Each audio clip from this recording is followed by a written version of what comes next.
Hello दोस्तों, आज हम राजस्थान की नहरें पढ़ेंगे जो राजस्थान की सभी परीक्षाओं के लिए इम्पोर्टेंट हैं। सबसे पहले आते हैं इंदिरा गांधी नहर परियोजना में। इंदिरा गांधी नहर परियोजना, इसका उपनाम राजस्थान की मरुगंगा, राजस्थान की जीवन रेखा, रेगिस्तान की स्वर्ण रेखा, पश्चिमी राजस्थान की जीवन रेखा कहते हैं। इसका उद्गम हरिके बैराज बांध जो कि फिरोजपुर पंजाब में पड़ता है वहां से होता है। सतलज व्यास नदियों के संगम पर स्थित है ये। राजस्थान में ये प्रवेश खारा खेड़ा जो कि हनुमानगढ़ में पड़ता है वहां से ये प्रवेश करता है।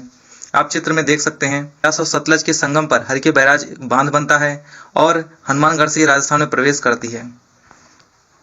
इसका मुख्य उद्देश्य रावी व्यास नदियों के पानी से राजस्थान को आवंटित 8.6 MAF पानी में से 7.59 MAF पानी का उपयोग मरुस्थलीय क्षेत्रों में पेयजल व सिंचाई सुविधा हेतु उपलब्ध कराना इसका उद्देश्य है।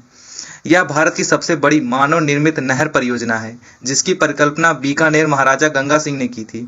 वह महाराजा शार्दुल सिंह ने इसके लिए पहला कदम उठाया था। इंजीनियर कंवर सेन जो कि नहर के जन्मदाता कहे जाते हैं, उन्होंने नहर की रूपरेखा तैयार करवा बीकानेर में पानी की आवश्यकता रिपोर्ट 1948 में भारत सरकार को भेजी। प्रारंभ में इसका नाम राजस्थान नहर था, बाद में इसका नाम चेंज होता है। शिलान्यास 31 मार्च 1958 को गोविंद वल्लभ पंत द्वारा किया गया था।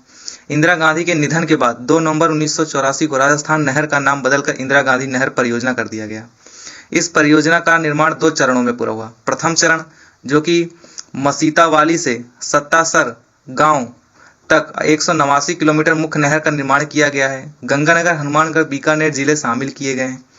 दूसरा चरण सत्तासर से मोहनगढ़ तक 256 किलोमीटर मुख्य नहर का निर्माण किया गया। इंदिरा गांधी नहर परियोजना की मुख्य नहर राजस्थान के 5 जिलों हनुमानगढ़, गंगानगर, बीकानेर, फलौदी, जैसलमेर से होकर गुजरती है। इंदिरा गांधी नहर की कुल लंबाई 649 किलोमीटर है। हरिके बैराज से मसीतावली हैंड तक इसकी लंबाई 204 किलोमीटर है। मसीतावाली से मोहनगढ़ की लंबाई 445 किलोमीटर है। मुख्य नहर जो कि मसीतावाली हनुमानगढ़ से मोहनगढ़ तक है। अंतिम छोर मोहनगढ़ जैसलमेर में है। इसको मोहनगढ़ से गडरा रोड बाड़मेर तक 165 किलोमीटर ले जाना प्रस्तावित है। इंदिरा गांधी नहर का संभागीय या मंडलीय मुख्यालय जो है जयपुर है। इंदिरा गांधी नहर की 9 शाखाएं हैं। आप इसकी ट्रिक भी याद रख सकते हैं। रावसूर के पग दबे चारण शहीद सागर में। पहली आती है रावसर शाखा जो कि हनुमानगढ़ में पड़ता है। एकमात्र शाखा है जो नहर के बाईं तरफ निकाली गई है। सूरतगढ़ शाखा हनुमानगढ़ गंगानगर में है। अनूपगढ़ शाखा गंगानगर में है जो कि सबसे लंबी शाखा है। पुंगल शाखा बीकानेर की है। संतौर शाखा जो कि बीकानेर में है। बसलपुर शाखा जो कि बीकानेर में ही है। चारणवाला शाखा बीकानेर, फलौदी, जैसलमेर में पड़ता है। शहीद बीरबल राम शाखा जैसलमेर में है। सागरमल गोपा शाखा जैसलमेर में है। इस शाखा के अंतिम छोर से बरकतुल्ला खां लिफ्ट नहर निकाली गई है जिसे गडरा रोड तक ले जाना प्रस्तावित है। इंदिरा गांधी नहर परियोजना से 12 जिले लाभान्वित हो रहे हैं जिसमें 6 जिलों की सिंचाई व पेयजल सुविधा गंगानगर, हनुमानगढ़, चूरू, बीकानेर, फलौदी, जैसलमेर में मिलती है, जबकि 6 जिलों नागौर, जोधपुर, बाड़मेर, बलोतरा, झुंझुनू, सीकर को पेयजल की सुविधा मिलती है। 6 जिलों को सिंचाई और पेयजल दोनों सुविधा मिलती है और 6 जिलों को केवल पेयजल की सुविधा मिलती है। इंदिरा गांधी नहर से राजस्थान का उत्तर पश्चिमी भाग सर्वाधिक लाभान्वित हो रहा है। इंदिरा गांधी नहर के बाईं तरफ का इलाका नहर के तल से ऊंचा होने के कारण सिंचाई के लिए 7 लिफ्ट नहरों का निर्माण किया गया है, जिसमें पहला आता है चौधरी कुंभाराम आर लिफ्ट नहर। इसका पुराना नाम नौहर साहवा लिफ्ट नहर था। इससे लाभान्वित जिले हनुमानगढ़, चूरू, झुंझुनू, बीकानेर, झुंझुनू को पेयजल मिलता है। कंवर सेन लिफ्ट नहर, पुराना नाम इसका बीकानेर लूणकरणसर लिफ्ट नहर था। लाभान्वित जिले गंगानगर, बीकानेर हैं। सबसे पहले निर्मित लिफ्ट नहर व सबसे लंबी लिफ्ट नहर है। पन्नालाल बारूपाल लिफ्ट नहर, पुराना नाम इसका गजनेर लिफ्ट नहर था। लाभान्वित जिले बीकानेर, नागौर हैं। नागौर को केवल पेयजल सुविधा मिलती है। वीर तेजाजी लिफ्ट नहर, पुराना नाम इसका बांगडरसर लिफ्ट नहर था। लाभान्वित जिले बीकानेर है। सबसे छोटी लिफ्ट है ये। 5वां आता है करणी सिंह लिफ्ट नहर। इसका पुराना नाम कोलायत लिफ्ट नहर था। लाभान्वित जिले बीकानेर, फलौदी हैं। गुरु जम्भेश्वर लिफ्ट नहर, इसका पुराना नाम फलौदी लिफ्ट नहर था। लाभान्वित जिले बीकानेर, फलौदी हैं। जय नारायण व्यास लिफ्ट नहर, पुराना नाम पोकरण लिफ्ट नहर था। लाभान्वित जिले जैसलमेर, फलौदी हैं।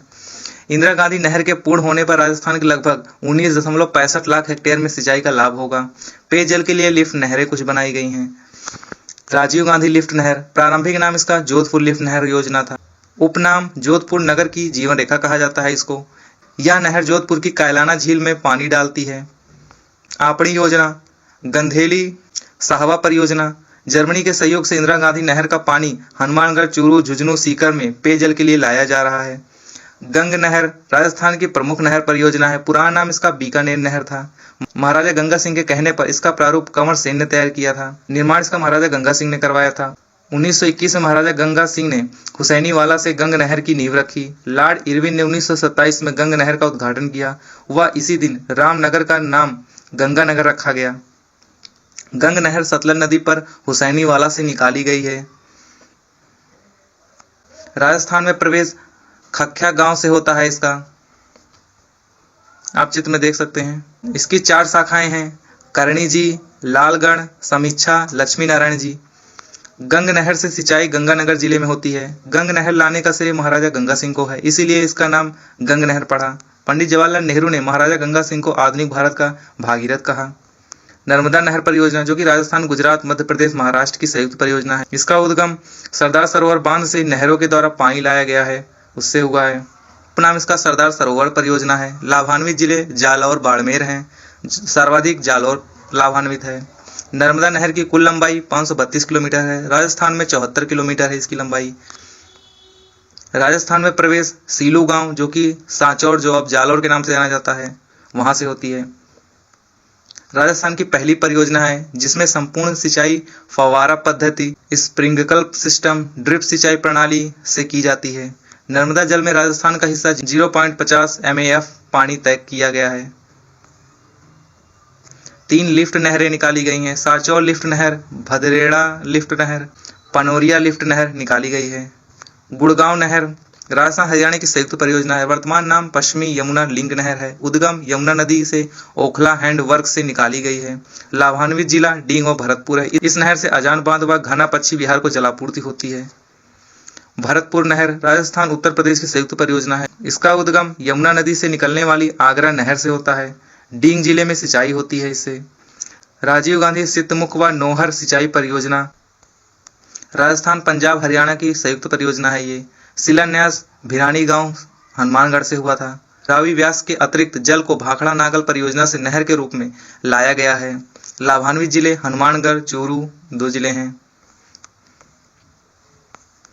अब अगला आता है जल संरक्षण की विधियां। पहली आती है टांका या कुंड। मरुस्थलीय क्षेत्रों में वर्षा जल को संग्रहण करने के लिए बनाया गया है। रानीसर टांका जोधपुर में है। नाड़ी या जोहड़ शेखावटी के निर्मित कच्चे जल स्रोत को कहते हैं। तालाब का छोटा रूप होता है ये। चौका प्रणाली शुष्क क्षेत्रों में जल संग्रहण की विधि है, जिसमें चौकोर गड्ढे बनाकर पानी संग्रहित करते हैं। अगली आती है टोबा। नाड़ी से गहरी होती है, उसे टोबा कहते हैं। बेरी छोटा कुआं या कुएं को बेरी कहते हैं। खंडीन जैसलमेर में पालीवाल ब्राह्मणों ने शुरू की थी। जल संग्रहण की परंपरागत विधि है। खंडीन का निर्माण ढाल वाली भूमि के नीचे करते हैं। वर्षा जल सूखने पर नमी वाली भूमि में खेती करते हैं। पालर पाड़ी नाड़ी टाँके में वर्षा का जल इकट्ठा हो जाता है, उसे पालर पाड़ी कहते हैं। लेवा तालाब वर्षा जल संग्रहण संरचना है। लेवा तालाब 12 में है। अमृतम जलम अभियान राजस्थान पत्रिका द्वारा जल संरक्षण का संदेश देने के लिए चलाया गया अभियान है। अब आते हैं जल संरक्षण रोकने के कुछ उपाय।